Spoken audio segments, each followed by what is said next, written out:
Everything in life peaks.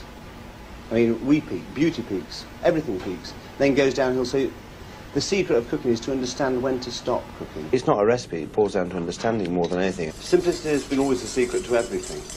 It really has. The more you add, the more you're taking away, really, so you've got to know when to stop. It's that little something which you can't write into a cookery book. No, you simply it's that inner feeling which comes from within, and that understanding of what you're working with. Chop the chicken, I'll chop the chicken. If you want me to chop the mushrooms, I'll chop the mushrooms. Please, But don't just expect carry me on. to sell my heart. Never expect that. It's one of the main secrets when you actually use a fish or a pigeon, whatever it is, to retain that natural beauty, that natural shape. Once you start to cover it up, then you're losing all natural qualities. It's like a lady with clothes on. She's all right.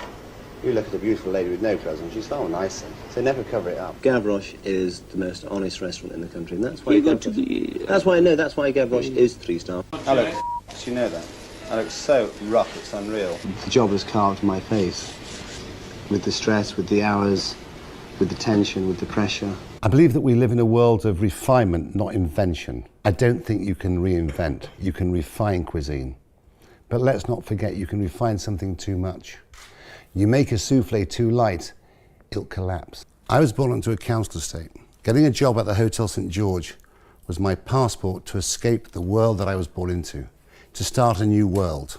We all want things and we work for things. But when you actually get them, you realise that you've worked for something you didn't really want. Everyone wants a bit of us. The TV want one arm, publishers want another arm, the customers want another arm, the journalists want another arm. And it's when it first happens, it's all so exciting. You have this endless energy. You actually want to do TV, you want to do publicity. But after a time when you've done it a little bit, you realise that I don't want it anymore. You just want your freedom back. If you ask me a simple question, what makes a great chef? I would say that great chefs have 3 things in common. 1, they accept and respect that Mother Nature is the true artist, and they are the cook. 2, everything that they do becomes an extension of them as a person. And 3, they give you insight into the world they were born into, the world which inspired them, and they serve it on their plates. I always believed in one thing when I was in the kitchen: honesty with yourself. Serve your food hot, serve it quick, and keep it simple.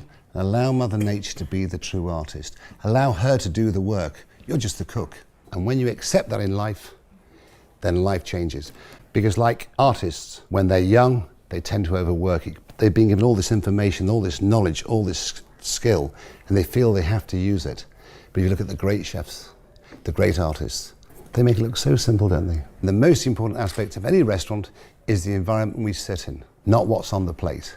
Because if you don't feel comfortable within the environment you're sitting in, you'll never enjoy what's on the plate. And cook food that you want to eat, not what you think they might want to eat, because it's got to be an extension of you as a man. Because if it doesn't become an extension of you, then you'll never be happy cooking. Allow Mother Nature to be the star and take your inspiration from your early beginnings.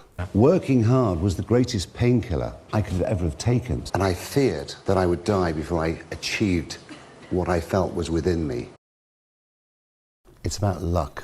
Success is born out of luck. It's awareness of mind that takes advantage of that opportunity. You will all be confronted with opportunity. You must take advantage of it.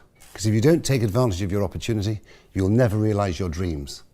Whether you want them or not is an irrelevance. You don't know that until you achieve it. It's others who realize your dreams. It's not you. They make your dream, because if they're not prepared to follow you 6 days a week, 18 hours a day, it'll never come true. Things don't happen overnight. You have to make the emotional and the personal investment. But whatever you want to do in your life, don't overwork it, don't overthink it. I'd worked hard for 22 years for something that I never wanted. I was lost for a very long time. And what I did was, when I retired from cooking, I fished, I went shooting, I went deer stalking. I did all the things I did as a child after my mother had died, because that's where I felt safe. I now know what I want, and every day I spend time making it and making it and making it.